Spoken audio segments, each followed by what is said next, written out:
I am so excited to have Congressman Ron Paul join us right now. Congressman Paul is one of my heroes, one of my mentors, and it was just a hoot and an honor to be able to serve in Congress for 2 years with him.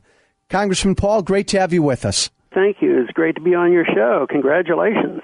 Thank you. I'm excited. We're gonna take 2 hours a day and just talk about freedom and limited government, and as you say so eloquently, advance the revolution.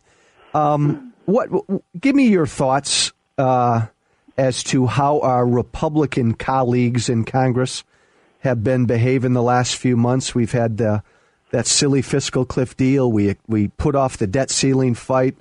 All the machinations about the sequester passed a CR last week. How would you assess our House Republicans? Well, I think poorly, but in some ways I give them a pass, too, because I understand what they're up against. I want them to stick to their guns. I think they should have stuck to their guns as a limited government party, like 20 or 30 years ago, and we wouldn't be in this mess. But, the other problem they have is the two parties, the way I see it, both endorse the same philosophic system of intervention, planning the economy, the wars overseas, the bailout programs, the Federal Reserve. So they both endorse things philosophically. I think the real problem is not only the fact that the Republicans didn't stand up to their rhetoric, is that neither party wants to admit that the country's in serious trouble and it's a bankruptcy problem, and if they were serious, they'd do something about it. Now, there are some very good people in Congress, and conservatives, there's a few there that would vote and do vote the right way, but the whole thing is the leadership generally has endorsed these viewpoints. It's not like, oh, well, we can't get the people to do this and that and hem and haw. But also, I see this from a viewpoint of what the people want. If the people wake up, which they are, and that's why you're part of this movement, waking up the people, and the people can change the Congress, but we're in transition right now. So the people generally get the government they want. Over the years, over these many, many years, people kept getting reelected for voting for money. And then others who start to want to cut back, they can be politically challenged on this. People will challenge them. Eventually the people have to decide what kind of government they want. If they don't want to give up on welfare and warfare and deficits and printing press money, believe me, we're going to have a bigger calamity than we even had in 2008 and 2009, and that's what I'm fearing. How will the Republican Party change? How long will this? You mentioned we're going through a bit of a transition, which I think you're right, and I think it's healthy. How long will this last? Well, that's hard to tell, because I don't think next year we're going to get 20 or 30 more new people, and the next year more, and all of a sudden the votes are going to switch, and we will actually have cuts instead of cuts in the proposed increases. That's what's so annoying. They have this baseline budgeting, and nobody generally understands baseline budgeting, especially outside of Washington. Yeah. But it's so deceptive.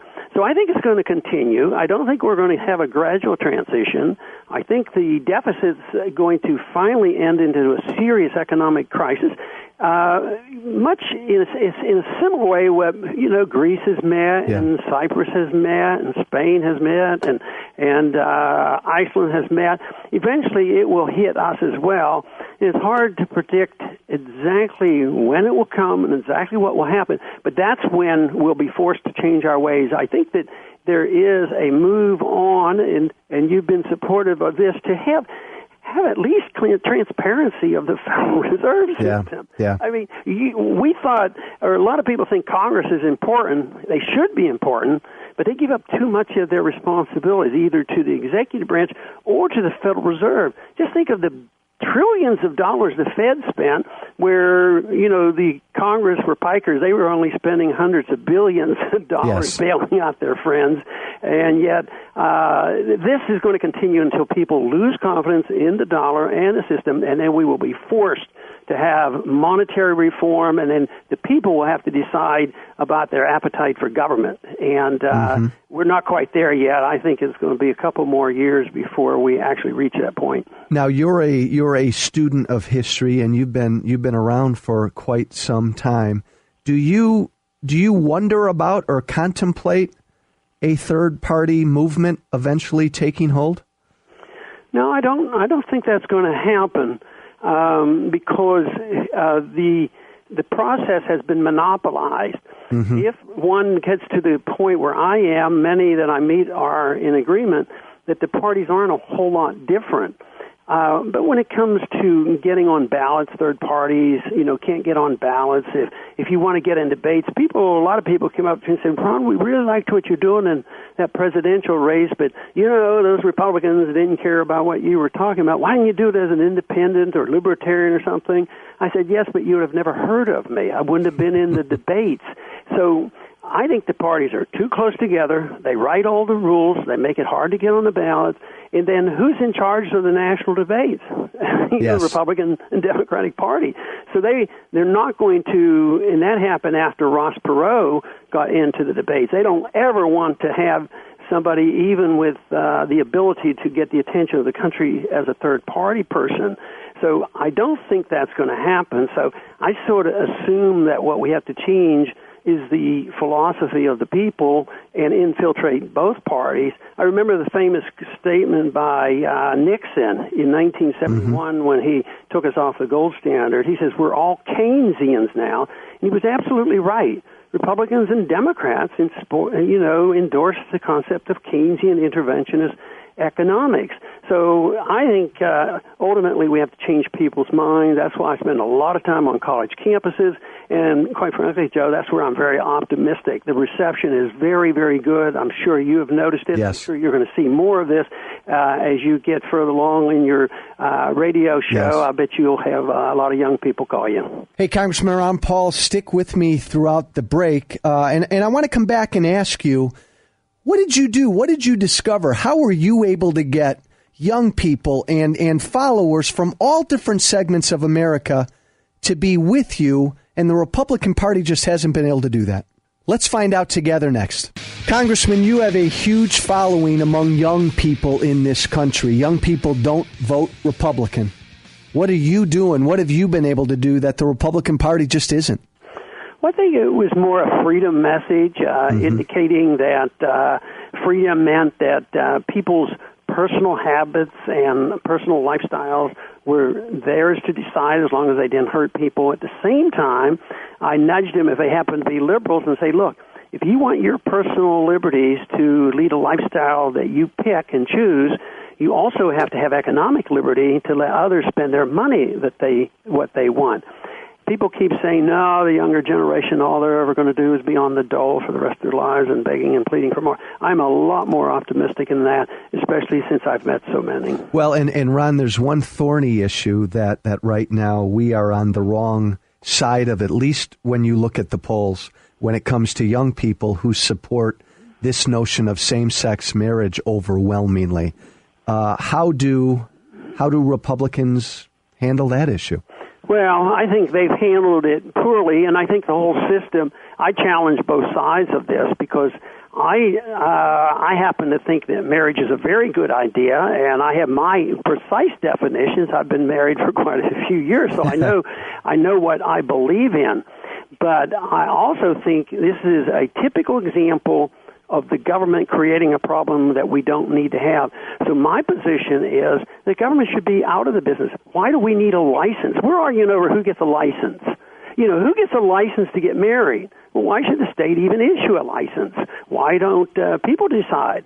And if people accept my definition and we go get married in a church and believe in it, that's one thing. If somebody else wants to do something different, they shouldn't be told what they had to do, and they shouldn't be prevented from what they have to do. But nobody should be able to force their lifestyles or their beliefs on other people. And it turns out that the young people know and understand this. At the same time, they don't have to reject the notion of what their ideas are on either side of the argument. Your son, Senator Rand Paul, I think it's safe to say, has probably been the best-known Republican coming out of Washington the last month or month and a half. I mean, his filibuster over the whole drone issue just captured so many people's imagination around the country. He's been out talking about many issues that you've talked about for years. How's he doing? I think he's doing pretty well, and I think he did get the attention of a lot of people, and I think it's very important. Even though even he admits that the final answer hasn't been in because the president has kept some wiggle room and for how they want to use these drones. But it is something that I've talked about for a long time, and the NDAA and the arresting of American citizens. But you know what I was thinking about on this was, the Republicans are really supportive of what he's doing. But don't they know that some of this stuff was started under Bush? See, it's real hard when it gets into this partisanship. That is what wore me out so much, was everything is partisan. Even though ultimately they promote the same things, it's a partisan argument over who has the power. Mm-hmm. And Republicans wouldn't dare criticize Bush for using drones and assassinations and doing all these things. So I'm pretty much of a nonpartisan person and try to look at these things as objectively as I can. Well, and it was interesting. He touched upon another subject yesterday on the Sunday shows that I know you've talked about for a long time, and that's our drug laws in this country, these mandatory minimum sentences. And he actually said, and it's probably accurate, that George W. Bush and Barack Obama, based on some of their past use, he ruffled some feathers. I don't think he used their names, but we knew who he was talking about. But just to the craziness of some of these laws. Yeah, and the laws are foolish. And, I've been fighting that for a long time, and I was in office for a while. I was out for 12 years and went back in, ran in 96. But by that time, I knew exactly what my position on the drug laws. And I live in the Deep South in a Bible Belt district, and it was used against me by both Republicans and Democrats because I had a primary. And it was just ridiculing this whole idea, and it never seemed to hurt me politically. And I got to thinking that people are probably further along than the politicians on this issue. Yeah. And when you think of how many people in prison, we have more prisoners than China. Yeah. But we have more laws. We have too many laws, and I do like the libertarian argument about nonviolent people. Mm-hmm. How many nonviolent people should we lock up? Alcohol, when it was prohibited, you could get locked up for drinking it. Now we have to deal with it when violence is caused. Mm-hmm. But on drugs, that's the way it should be. We have way too many laws. We spend trillions and trillions of dollars on enforcement. But the worst part about it is the drug law is used to invade our privacy, to monitor everything that we do, and for financial reasons that they use the drug laws as an excuse. Congressman Ron Paul at every single town hall. People want to know what you're doing. What are you doing?